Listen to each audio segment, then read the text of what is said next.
Je vais présenter le prochain panéliste, M. Andy Baribeau.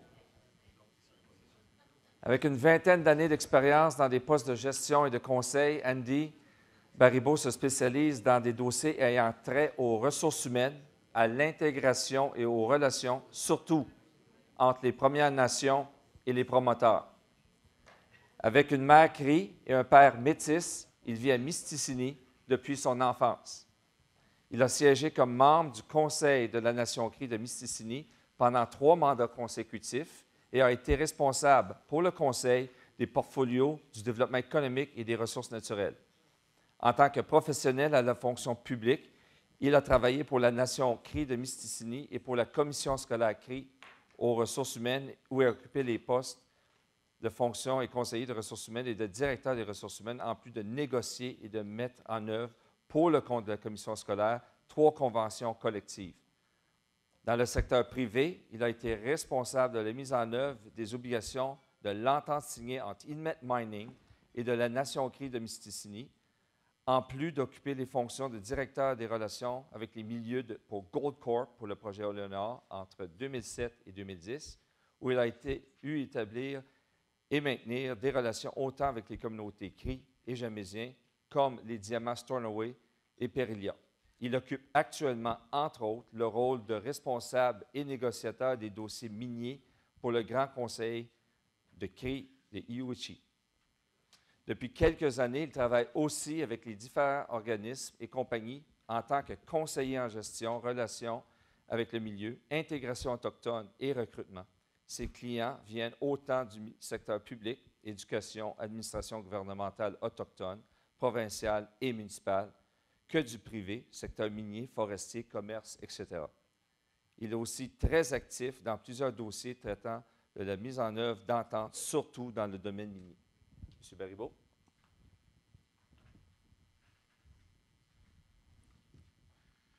Bonjour. Je n'ai pas de présentation PowerPoint. C'est pas mal la première fois que je prends cette approche-là. Fait que si je me plante, pardonnez-moi. Le titre de ma présentation, c'est les relations avec les communautés autochtones ou travailler avec les Autochtones. C'est un titre simple, mais est-ce que c'est une mission simple? Je veux dire que je ne réussirais pas à si bien gagner ma vie si c'était aussi simple que ça l'est.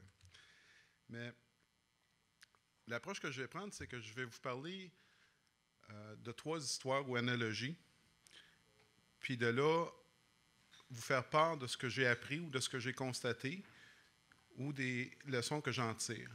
Puis vous en ferez. C'est sûr que j'aurais pu vous parler de comment on procède à l'embauche, à l'intégration, etc. Mais j'ai pour mon dire que si on n'adresse pas la fondation de ce qu'on veut avant, ça ne sert à rien de parler de tout ça. Donc, je vais vous parler de 3 histoires. Puis, j'espère que ça va bien fonctionner. La première histoire que j'ai, c'est, je l'appelle le voisin. Il y a quelques années, j'ai un président d'une compagnie minière dans le nord de l'Ontario, qui est actif dans le nord de l'Ontario, qui m'a contacté pour me demander mon opinion sur comment il devait approcher une communauté autochtone près d'où il travaillait. Il était très nerveux, il ne savait pas trop comment aborder la question, puis il m'a dit, nos conseillers légaux nous disent qu'on devrait faire ci, qu'on devrait faire ça, peut-être qu'on devrait les amener à Toronto pour aller voir un match de hockey. Puis, moi, j'ai posé la question, j'ai dit, quand tu déménages à quelque part, est-ce que tu envoies ton avocat voir tes voisins avant? Puis, il m'a demandé, well, what do you mean? Puis, j'ai parlé comment c'était important, en tant que bon voisin, d'aller faire le contact premier nous-mêmes. Puis de se poser la question sérieusement, si on arrive avec notre harem d'experts et d'avocats, quel ton est-ce qu'on donne à notre relation? Fait que la leçon que j'en tiens là-dedans, c'est premièrement le bon voisinage, le good neighboring. Okay? C'est sûr qu'il faut se renseigner sur une communauté avant qu'on l'approche, tout comme eux vont se renseigner sur nous, sur qui on est. Par contre, il n'y a rien qui est mieux que d'établir un contact nous-mêmes avant. C'est sûr que la compagnie, la communauté, ne nous accueillera pas nécessairement à bras ouverts, tout heureuse de nous voir, parce que souvent, les voisins qui ont eu avant n'ont pas nécessairement bien fait les choses. Donc, on part souvent avec un préjugé contre nous, puis il faut travailler à l'établir, mais on finit par l'établir. Je pense à un VP d'une compagnie active au Québec qui m'a parlé justement de ça, qui est allé longtemps, à plusieurs reprises dans une communauté. Puis il disait au chef, il voulait appeler le chef par son prénom, puis le chef, il dit non. Il dit, mon nom, c'est Monsieur un tel. Puis il a dit, finalement, après 4 rencontres, le chef lui a dit, tu peux m'appeler par mon prénom maintenant. Donc, c'était de quoi qu'il a bâti, puis qu'il a cherché à travailler. OK? Puis, évidemment, ça l'établit une base de transparence et de communication qui est essentielle à toute bonne relation qu'on veut établir. Puis, de démontrer qu'on cherche à écouter les gens, que ce soit une communauté autochtone ou une communauté francophone, n'importe où, le fait d'essayer d'écouter et de montrer qu'on est là, c'est la meilleure façon qu'on commence une relation. L'autre, c'est plus une analogie que je fais souvent. Les gens vont avoir tendance à dire que je suis anti-avocat. Pas complètement. Mais par contre, le rôle qu'on accorde souvent, pas seulement aux avocats, mais aux experts en général, je trouve qu'on leur donne trop d'importance. Il ne faut pas oublier que ce qu'on fait là, si je compare, on est en train de bâtir une maison. Quand on bâtit une maison, il faut la bâtir en fonction des gens qui vont y vivre, en fonction de nos besoins, de nos réalités. Okay? Le plombier, c'est notre avocat. L'électricien, c'est notre consultant. Ils ont un rôle, puis ils ont un rôle important, puis ils ont un rôle essentiel. Par contre, il ne faut pas leur donner le mandat de construire notre maison pour nous autres. Il faut garder charge de ce qu'on fait. Ça, c'est essentiel. Je trouve que trop souvent, ces gens-là, par insouciance, on finit par leur confier la construction de notre maison. Puis la maison finit par être construite selon leurs besoins, selon leur réalité eux autres, et non selon la nôtre. Ça, c'est... Parce qu'avant tout, quand on négocie ou quand on bâtit une relation, il faut se rappeler que ce qu'on fait là, c'est quelque chose que les gens vont avoir à vivre avec pendant des années. Les avocats, les consultants, les experts qui viennent, puis j'en suis un expert, puis je gagne bien ma vie, merci. Ils ne seront pas là pour la vivre, la relation, à long terme, pour vous autres. C'est vous autres qui allez avoir à vivre avec. Fait que c'est important de se rappeler qu'un plombier et un électricien a son rôle, mais a son rôle spécifique. Puis, la troisième histoire que j'ai, c'est un peu, pour ceux qui ne me connaissent pas, mon épouse est québécoise. Donc, souvent, les gens se permettent de dire des choses envers elle qu'ils n'oseraient pas nécessairement dire envers moi. Il y a un soir, il y a quelques mois, elle est allée à un souper avec un COO d'une compagnie, puis un autre haut placé, puis il y avait d'autres gens autour. Puis le haut placé, à un moment donné, je ne sais pas si c'est le vin ou quoi qui a fait qu'il était dilaté un peu plus, a commencé à parler des Autochtones qui vivaient encore dans le bois, qui y retournaient souvent. Pour dire à Diane, écoute, à un moment donné, il faut falloir qu'ils se mettent au pas, puis qu'ils se modernisent, puis qu'ils comprennent que ça ne marche plus ce qu'ils font là. Personnellement, ce commentaire-là, venant de cette personne-là, ne m'a pas étonné, mais ce qui m'a beaucoup déçu, c'est que le COO qui était là n'est pas intervenu, puis à ma connaissance, n'a pas fait d'autre chose par après. Puis c'est quelqu'un que je respecte beaucoup, mais qui m'a déçu beaucoup à cause de ça. Puis la leçon que j'en retiens de ça, puis c'est vraiment de quoi qui est essentiel si on veut avoir un succès puis qu'on veut réussir, c'est qu'il ne faut pas tolérer l'intolérance. Si on dit qu'on a une mission d'intégrer et de travailler avec une communauté, que ce soit Rouyn-Noranda, que ce soit Mistassini, que ce soit Sept-Îles, on doit être clair dans notre mission, puis on doit la vivre, notre mission. je fais le parallèle avec la santé-sécurité. La santé-sécurité, combien de fois est-ce qu'on a tous des belles affiches, nos employés nous tiennent à cœur, blablabla. Mais dans les actions, on accepte que nos employés coupent les coins ronds parce qu'on veut qu'ils réussissent plus vite, qu'ils fassent les choses plus rapidement. Mais le résultat, trop souvent, c'est qu'on finit par blesser nos employés, puis même les tuer, parce qu'on tolère ce genre de comportement-là. L'intolérance, c'est la même affaire. Si on veut réussir, il faut dire que c'est inacceptable. Puis il faut avoir une adhésion à la mission de notre organisation. Puis il faut donner l'exemple, comme tout. Fait que ça, je vous ai parlé, ça a été plus vite. Wow, c'est rare, d'habitude, je parle plus longtemps que ça. Mais je vais vous parler un peu des clés et des pièges qu'il faut retenir. En termes des clés, quand on bâtit, c'est comme que je disais, quand on bâtit une maison, il faut avoir une vision puis une mission claire, qu'il faut qu'elle soit transmise, il faut être transparent, il faut être réaliste aussi dans les objectifs qu'on se donne, autant du côté d'une compagnie que du côté de la communauté. Puis il faut être consistant dans la façon qu'on fait les choses. Du moment où on permet aux gens de détourner, où on permet aux gens de ne pas appliquer tel principe parce que X raison, on risque de partir à la dérive. Les règles, il faut toujours que nos règles soient claires de ce qu'on veut. Un exemple que je donne souvent, c'est l'embauche. Vous êtes souvent ici des gens d'exploration. Vous avez vos personnes clés que vous amenez, vos tops pour mener vos projets d'exploration. Puis c'est bien. Il nous faut nos experts et tout pour nous aider.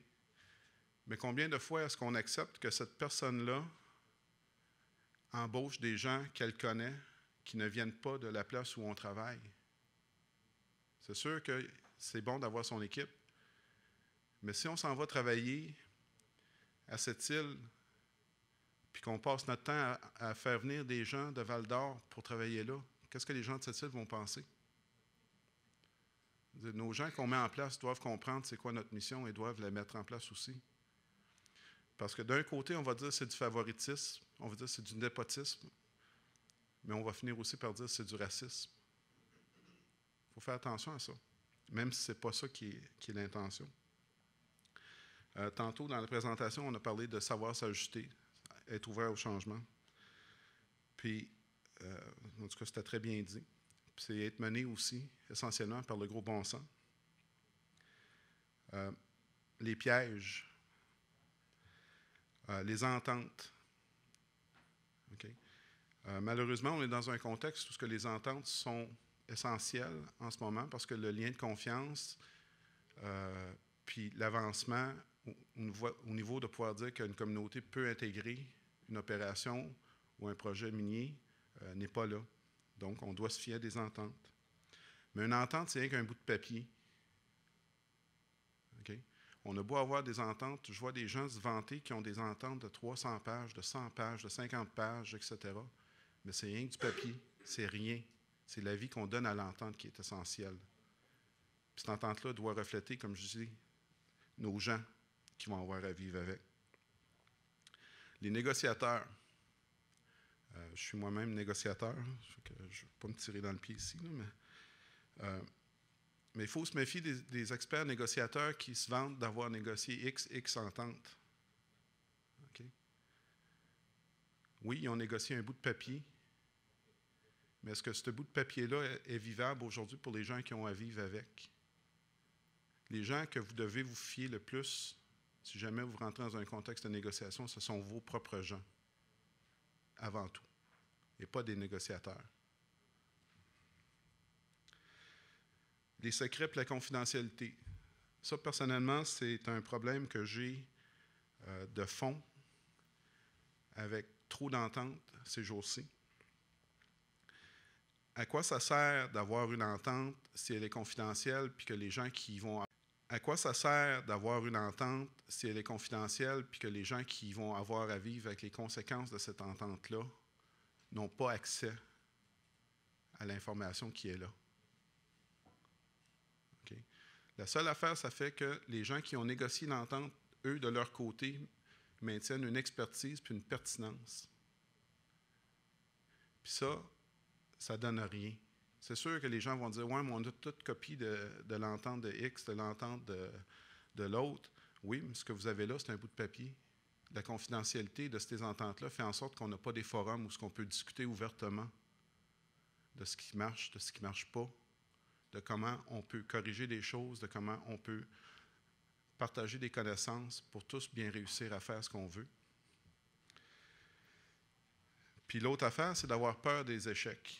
Souvent, les gens ont peur des échecs. Quand on a peur des échecs, c'est là qu'on tombe dans les pièges d'être entouré d'experts, d'être entouré de confidentialité, plutôt que de dire qu'est-ce qu'on peut améliorer puis comment on peut l'améliorer.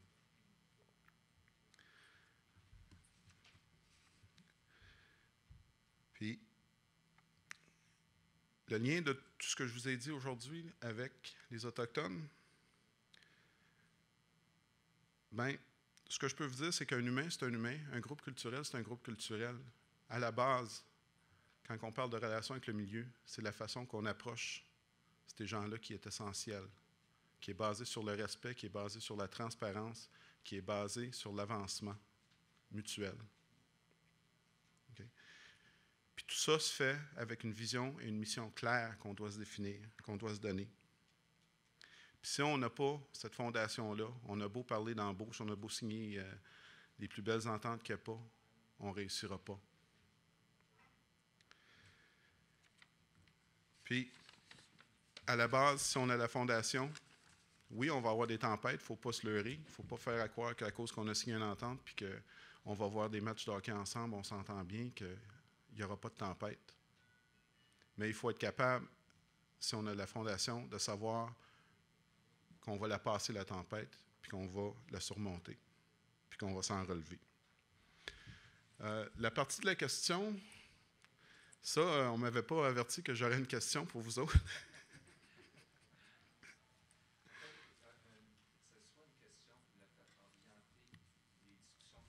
Par rapport aux concepts de ne pas tolérer l'intolérance, bâtir des liens de confiance. Bien, ce que j'ai écrit, puis je vous invite, si vous n'êtes pas d'accord avec ma question, vous ne la trouvez pas intéressante, c'est peut-être dans votre groupe de choisir un thème que j'ai mentionné puis l'aborder. Mais la question que je vous pose, c'est qu'est-ce que vous faites ou qu'est-ce que vous devriez faire pour assurer un succès dans vos objectifs? Okay. Spécifiquement face à le voisinage avec les communautés autochtones et municipales oui, ou juste autochtones? Face à l'engagement qu'on prend envers les communautés autochtones ou les communautés en général. Parfait. Puis tu vas butiner les tables pour nous aider à... Oui, mais attendez-vous pas nécessairement que je sois je vous remercie. Démêlé, parce que je suis mêlé un peu. OK. Merci. Je vous remercie. Puis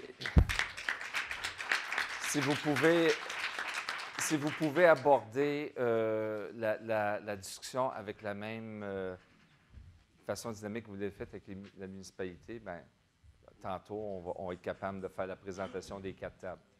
Alors, début des travaux. Go!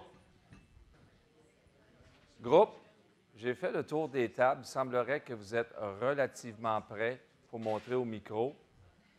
Alors, la table qui semble être la plus prête, c'est la table de Gérard. Andy, est-ce que tu remontes sur la scène si jamais il y a des questions?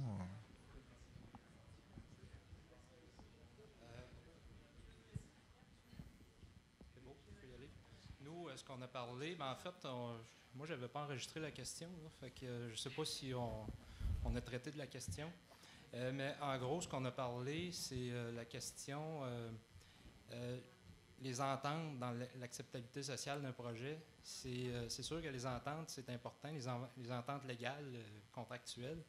Sauf que, en partant, la meilleure façon de partir, si on veut, c'est pas en ayant 2 parties d'avocats, si on veut, qui se négocient une entente. Puis finalement, les 2 parties ne se parlent pas. En partant, c'est que tu pars puis tu t'appelles la personne, de la communauté ou la personne en charge, puis après ça, ben, ça déboule. Hein. Éventuellement, une entente doit venir, comme M. Bagbo disait, l'entente doit venir parce qu'effectivement, une entente, c'est comme la plomberie, c'est-à-dire, c'est quand même, dans un projet, c'est essentiel. Mais l'entente, essentiellement, devrait dire qu'on s'entend. On s'entend qu'on s'entend. Hein? C'est ça, en gros. Et ça ne devrait pas être, justement, ce qui mène le projet. Puis aussi, ce qu'on disait, c'est par rapport aux Autochtones, les projets miniers, par exemple, en territoire CRI, c'est qu'une entreprise minière junior d'exploration peut être intimidée vis-à-vis la machine, entre guillemets, du Grand Conseil des CRI avec leurs avocats puis leur expérience de négociation, de grandes négociations là, avec la Convention de la baie James, la paix des Braves, etc. Donc, pour une petite compagnie, un géologue ou un biologiste, ça peut être intimidant de faire face à ça. Donc, effectivement, ils vont se tourner vers peut-être un bureau d'avocats et finalement, c'est des avocats qui vont se parler. Et donc, là, le capitaine perd la maîtrise de son bateau. Et puis, l'autre chose qu'on disait, ben, c'est qu'en territoire autochtone, en contexte autochtone, c'est qu'on a les non-autochtones et les autochtones, si on veut, de façon générale, les projets sont menés par les non-autochtones avec leurs valeurs, leur culture, etc. Et puis, les autochtones ont leurs valeurs, leur culture, et puis, c'est comme on discutait là, avec M. Bagbo, c'est que la réalité autochtone est considérée jusqu'à l'embauche. À partir du moment que la personne est embauchée, elle n'est plus, entre guillemets, autochtone, c'est-à-dire que l'attente vis-à-vis de cette personne-là est égale, si on veut, si on pourrait dire, à quelqu'un qui est engagé pour sa compétence, si on veut, c'est-à-dire un technicien, ou, etc. Tandis qu'il y a quand même une responsabilité de l'entreprise d'amener les Autochtones à cheminer pour acquérir leur expertise. Donc, il y en a, disons que chaque Autochtone, non-autochtone, disons, ils ont leur bout de chemin à faire pour s'entendre finalement, en arriver à un développement durable. Ben, Puis, oui, vas-y. c'est intéressant, la dernière partie, ce que tu viens de dire, qu'il y a considération autochtone jusqu'à temps que la personne est embauchée. Moi, récemment, je parlais avec un chef autochtone, puis il me disait, tu sais, Philippe, il dit, c'est pas parce que mon fils devient infographiste à New York qu'il est moins autochtone. C'est pas parce que toi, Philippe, tu possèdes la langue anglaise, puis tu parles surtout l'anglais et moins le français, que tu n'es plus québécois. Ça me dérange un peu d'entendre ça, mais ça va avoir été le clou de ma journée, ça. C'est que quelqu'un qui, parce qu'il est rendu qu'il travaille pour une minière, il a renoncé.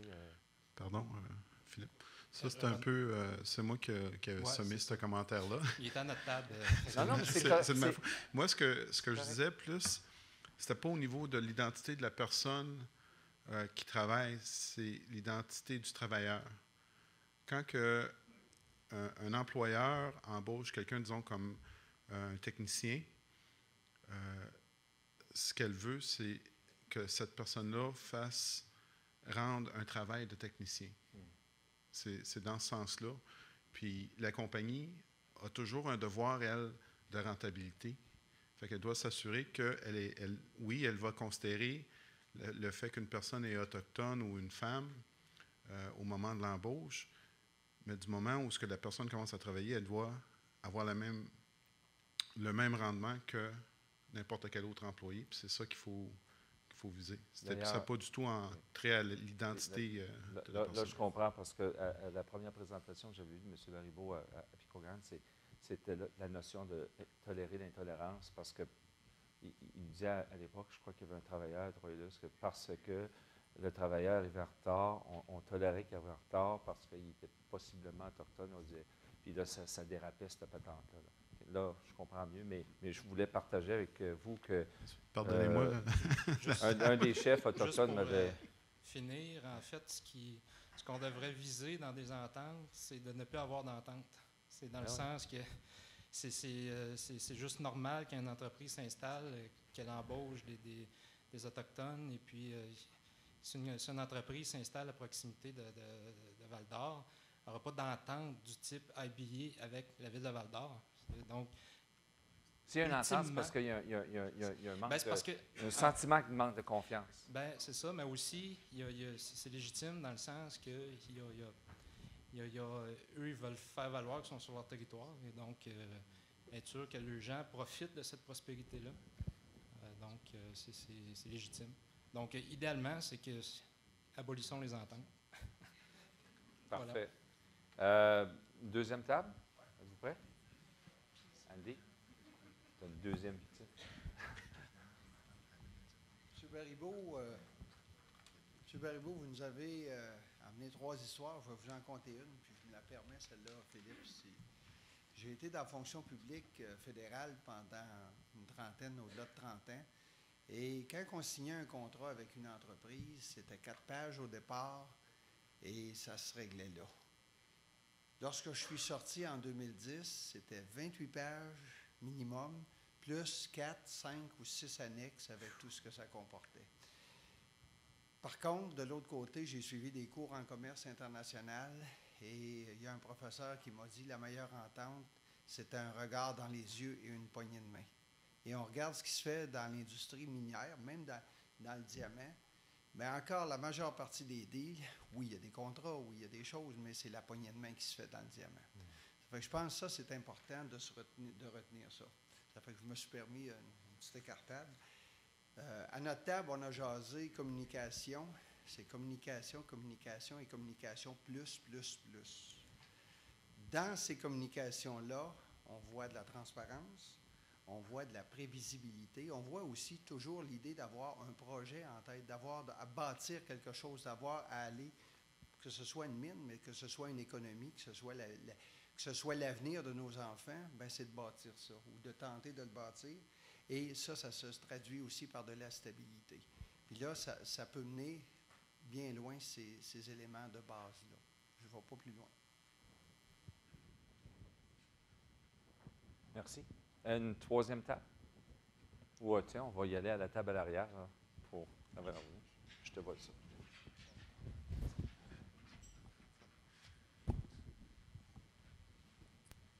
On parlait de nos objectifs et comment est-ce qu'on fait pour les assurer.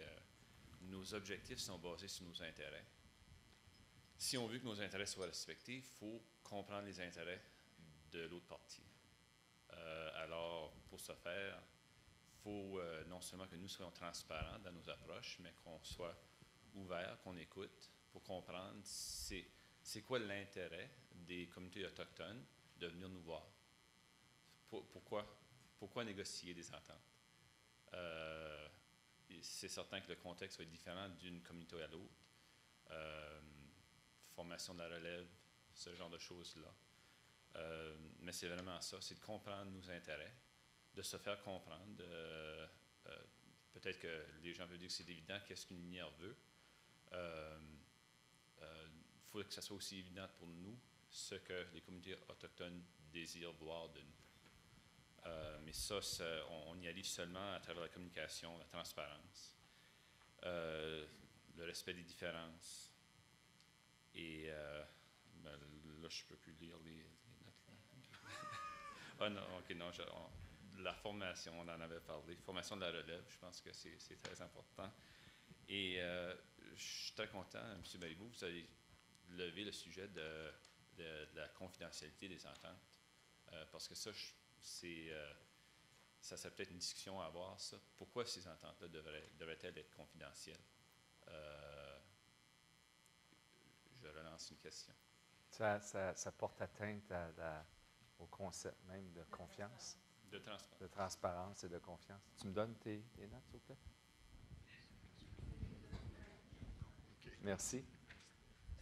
Y a-t-il une autre table qui est prête à se livrer là?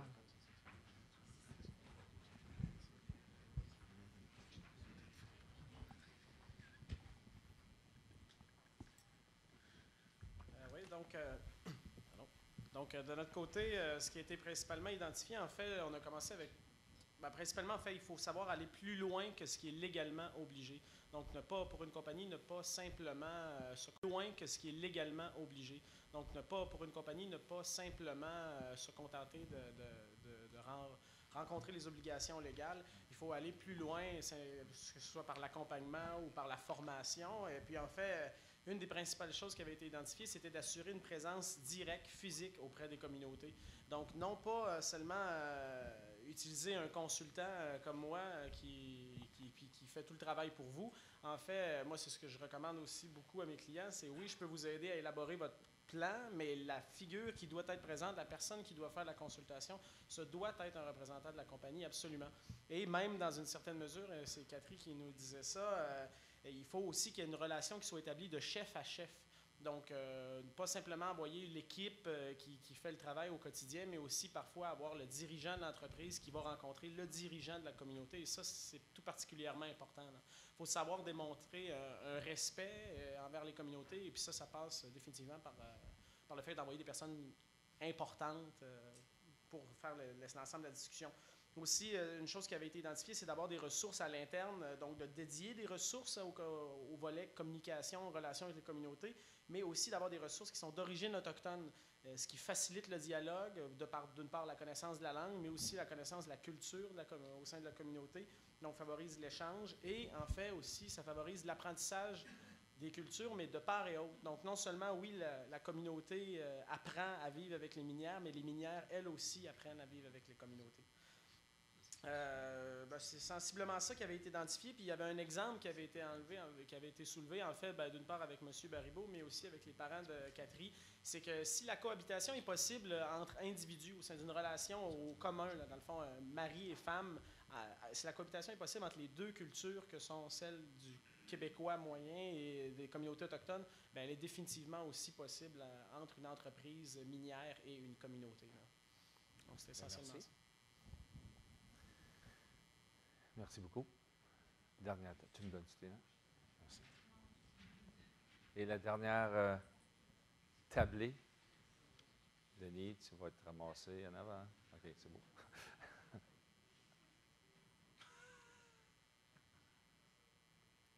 Êtes-vous prêts?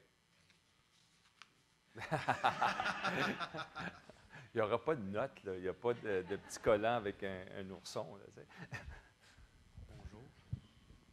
Donc, les objectifs que l'on doit se fixer, que doit se fixer un groupe consultatif face à une communauté autochtone ou autre, c'est de faire l'effort. Les participants ont sorti de faire l'effort d'aller rencontrer les personnes, de traiter les gens comme des personnes et pas comme des numéros. Faut construire, on est revenu sur construire la base de la confiance. La base de la confiance est la transparence. Puis, donc, il faut aller voir plusieurs fois les personnes, les communautés. Si ce n'est pas suffisant, bien, on retourne aller les voir. Donc, et aussi, on a dit, c'est mettre son cœur sur la table lorsque, donc, les personnes du comité, les pères de famille, les mères de famille, doivent, croire au projet, mais parler aux personnes, bien leur expliquer et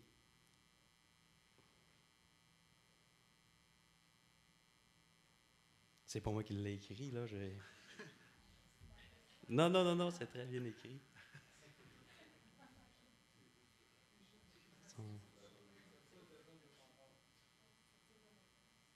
Ouais. OK. C'est tout. Allez-y. OK. Sortir de notre zone de confort, donc... en fait, je vais terminer ta phrase. Moi, je le fais souvent, aller vers les communautés autochtones, puis vers les municipalités, puis les groupes qui ont des préoccupations. Et c'est principalement, dans un premier temps, parce que je me fais moi-même confiance. Je suis fier du métier que j'exerce, puis j'ai rien à cacher. Fait que, mais ça, c'est moi.